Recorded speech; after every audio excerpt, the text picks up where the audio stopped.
Hi all! In light of recent slashing events on Polkadot, I've decided to put together a presentation on slashing. The presentation will cover a few major points.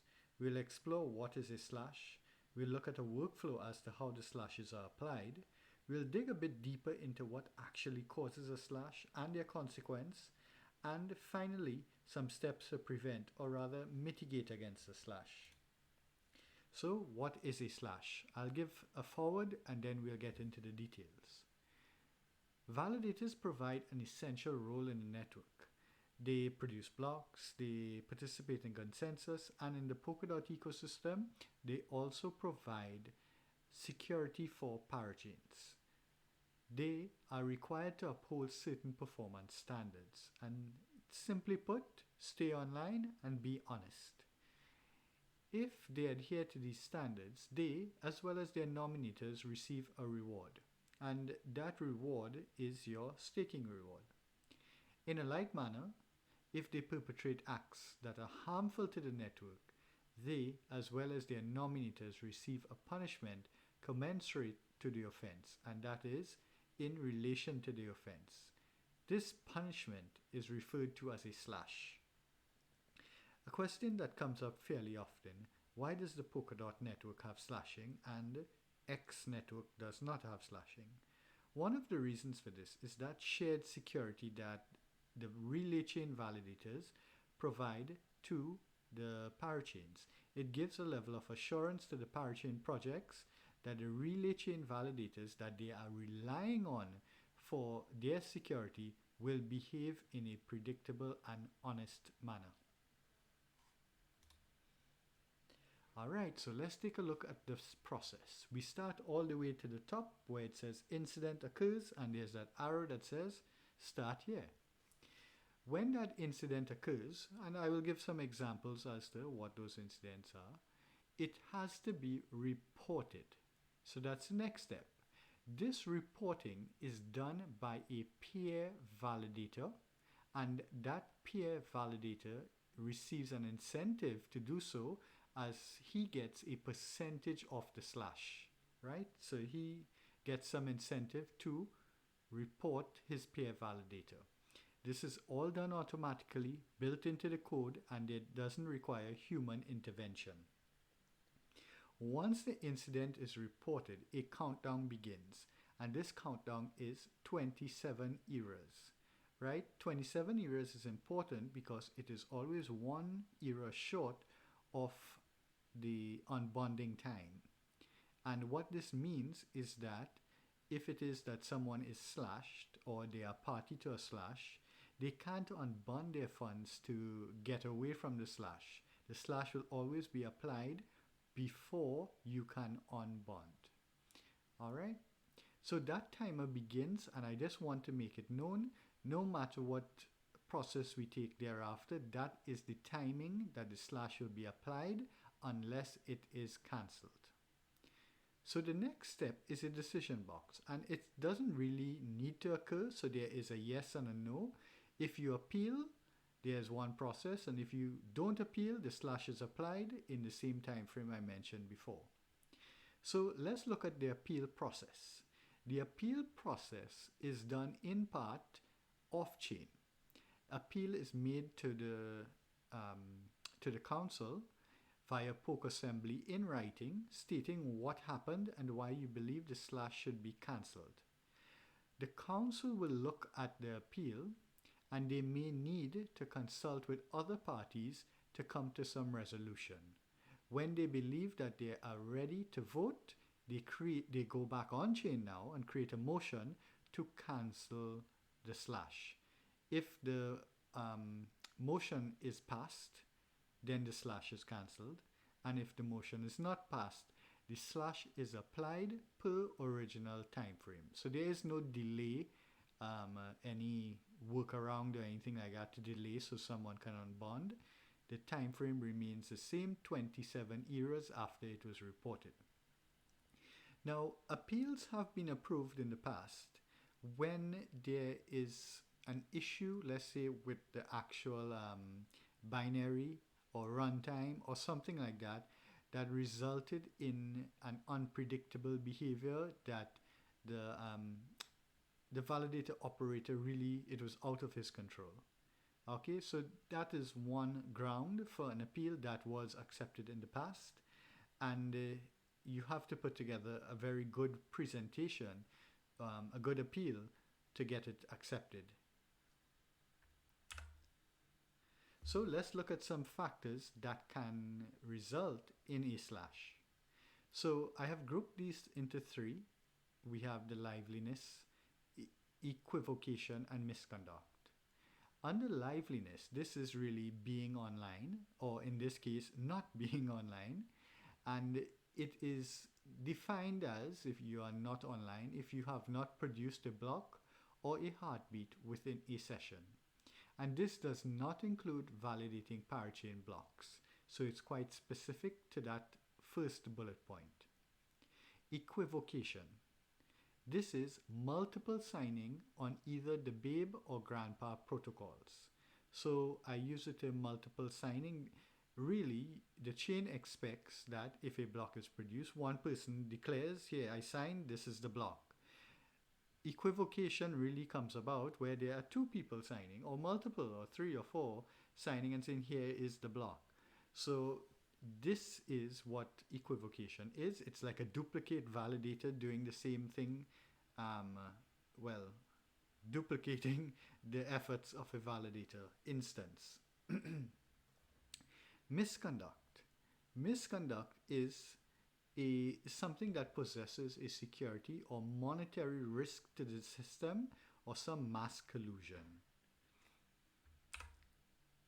Okay, so in this table, we have the offenses in brief to the left, and if we look all the way to the top, we will see a degree of the offense. So we have an isolated offense, and we have an offense increasing with the number of validators. So if we look at the first row, liveliness, in the top left we have that if it is an isolated offense, the validator stash is chilled, but there is no slash. So there is no monetary loss in terms of a slash, but you don't get the full staking rewards or era points for that particular era.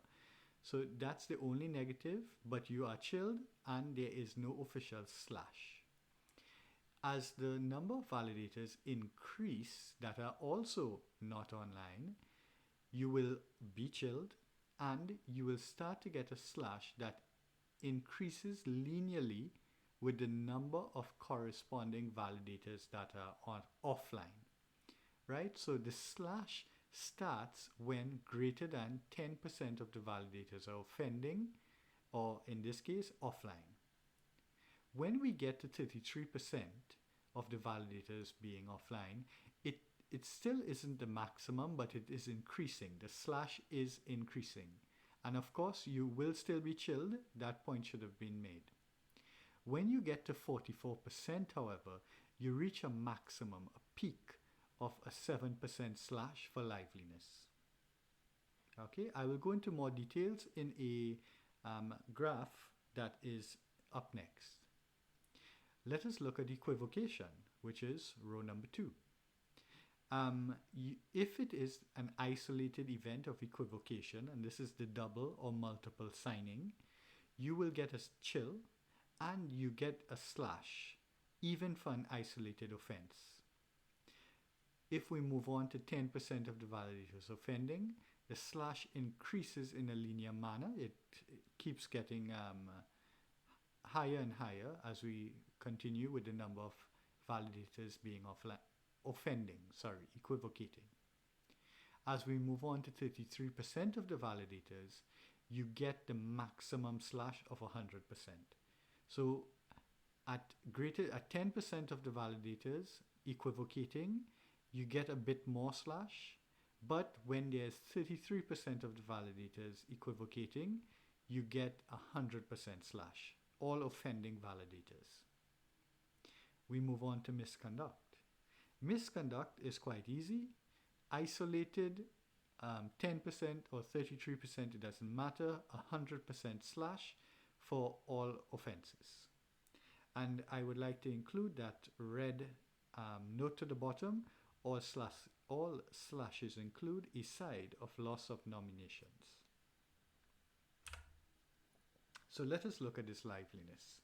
We can see that there is a portion on the x-axis where there is no slashing penalty, and that's up to 10% of the validators not offending, right? So if it is that 1%, 2%, 3% of the validators are offline, that's fine.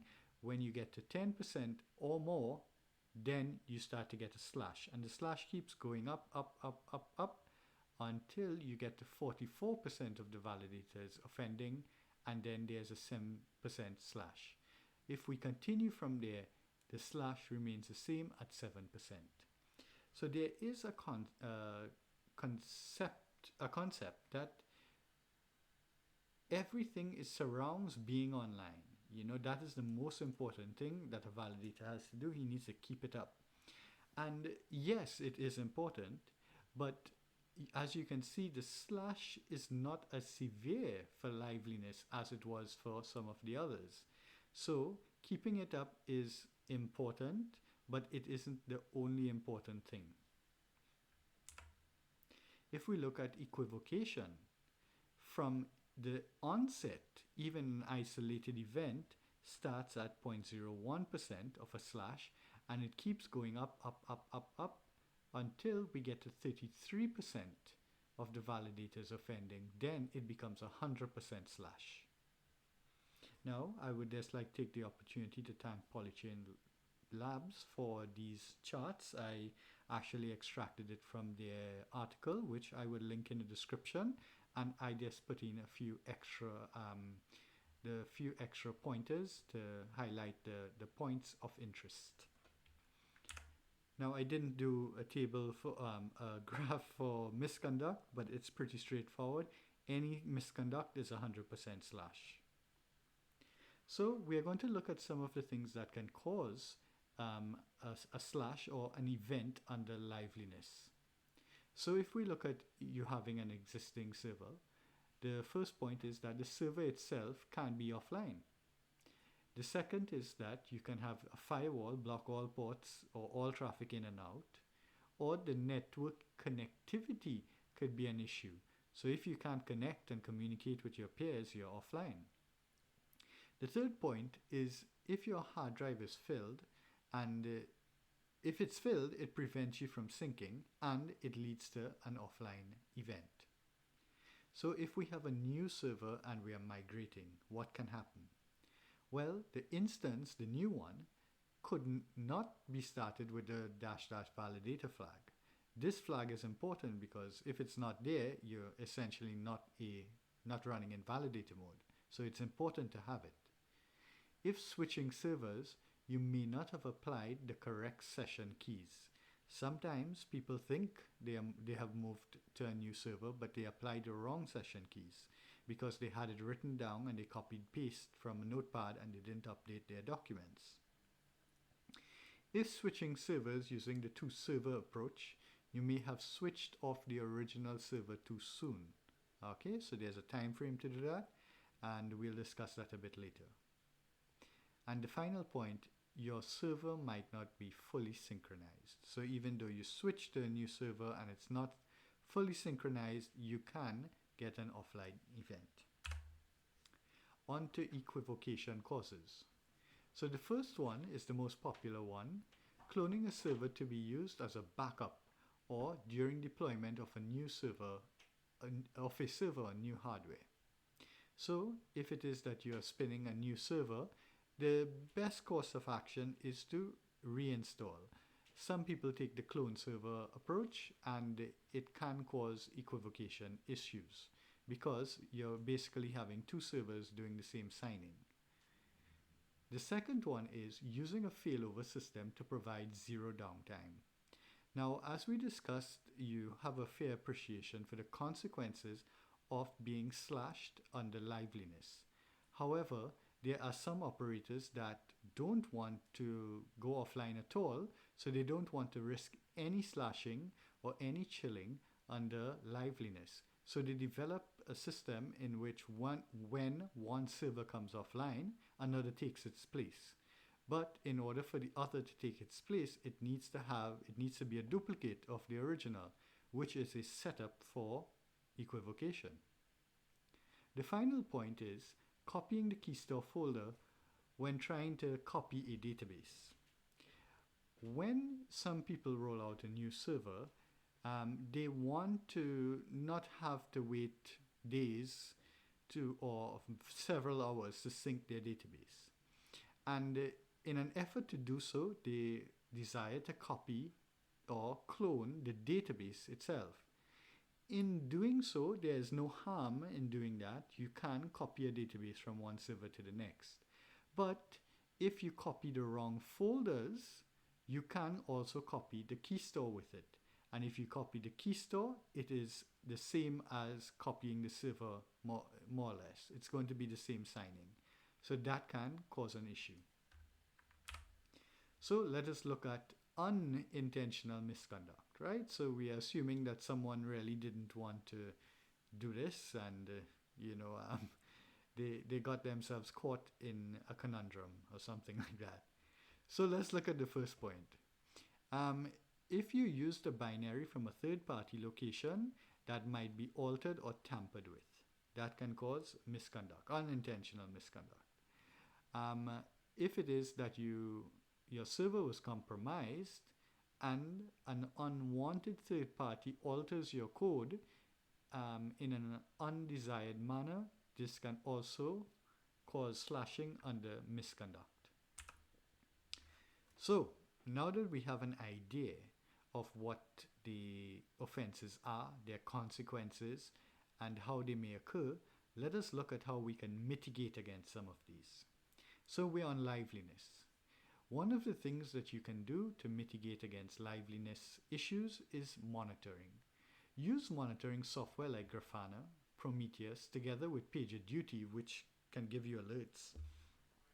Your alerts should be triggered when the service is unreachable, so do checks via IP and port, or when blocks are stalled. And it is my recommendation that you probably wait until about 100 blocks are behind before you trigger an alert. On Kusama, there have been instances in which finality and stuff like that lag behind by 50 blocks, a little over 50. So I think 100 is a very good threshold. Just sharing my advice.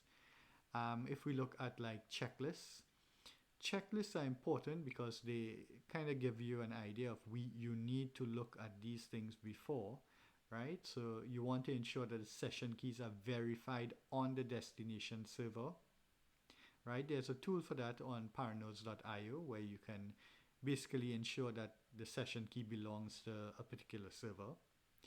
Ensure that the validator flag exists in the server so that you're running with the CLI -- validator. And the final point, understand server migration wait times. It takes at least 2 sessions before new keys are applied. In recent discussions, some people shared that they just wait 3 and, they wait 3 as an assurance that the keys are applied. There's a bit of science behind knowing the timing, but if you wait 3 sessions, I think you're quite safe. So how to mitigate against equivocation? Your key store folder is located at that path, right? You just replace chain with whatever the chain is because you'll have a key store for each different chain.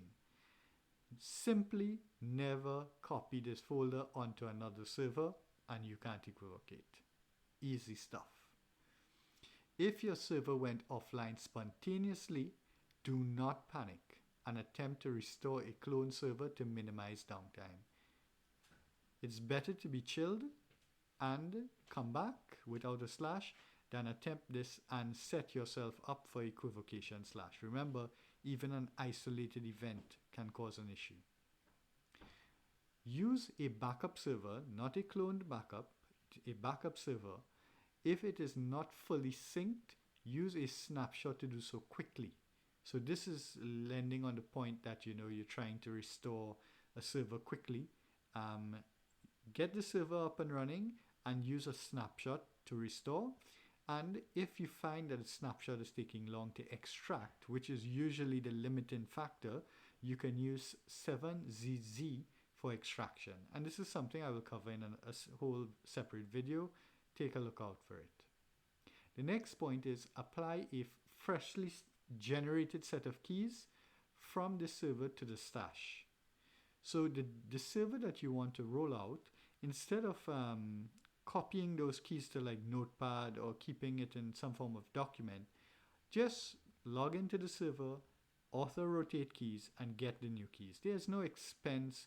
The server is not going to fill up with information just because you kept running author rotate keys. So simply rotate the keys, get the new one, and apply it.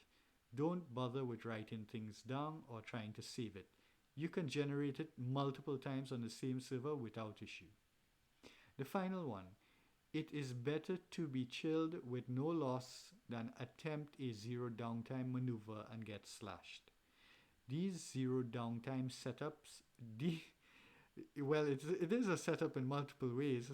So these zero downtime systems are a setup for getting slashed, right? I've heard a lot of arguments, but those edge cases keep coming up where the servers came on at the same time, I thought it was offline, those sort of things, and you get slashed. Just avoid it. How to mitigate against misconduct. Again, this is the unintentional stuff. Always download either source files or binary from the official parity repository. Verify the hash of downloaded binaries and any other files. Use the secure validator server setup on the W3F repo or adhere to its principles, right? So you can go into the details, look at the playbook, see what it's actually doing, and try to mimic those steps manually if that is your modus. Basic security advice applies. Use a firewall, manage user access, use SSH server, use SSH certificate access, etc. And the final one, avoid using your server as a general purpose machine. That is like on your local desktop or on a server in which you host multiple other services. Greater interaction equals more risk. Okay, I think that should be fairly well understood. So I've been talking about a lot of technical stuff that really applies to validators, but I hope the nominators are listening in. Nominators, this is my advice to you. If you're a nominator, which you are, you can use the recommendations found in this video as a basis for questioning your validator. If you can't discuss these matters with your validator, then you are blindly trusting them. A bold statement, but I stand by it. Documented procedures or expert knowledge are good indicators of being prepared, right? And that applies to your validator. If he has these things documented, good sign. If he has expert knowledge in the field, then that's also a good sign. Keeping it up isn't the only matter of concern. Over-elaborate failover systems can cause more harm than good. And the final one, validators should be familiar with the particulars of the Polkadot ecosystem. Validators with their focus spread on many different ecosystems may not always be a good thing. What might work for one might not work for the other. So there seems to be a lot of validators putting a lot of brands, hey, we validate for this chain, that chain, not within the Polkadot ecosystem, but, overall. And, their focus might be spread. As you can see, there are a lot of fine details with regards to the Polkadot network that needs to be understood. And if you have a big operation and you have staff that has to remember all of these things, it might, and I use the term might, be a problem. You need to verify whether or not your validator is very much aware of what's going on this particular ecosystem within the Polkadot Kusama ecosystem. Alright, so that is about it. I hope you learned something, and enjoyed this presentation. I look forward to presenting something else in the future. So keep a lookout, subscribe, like, do all those nice things. Take care and goodbye.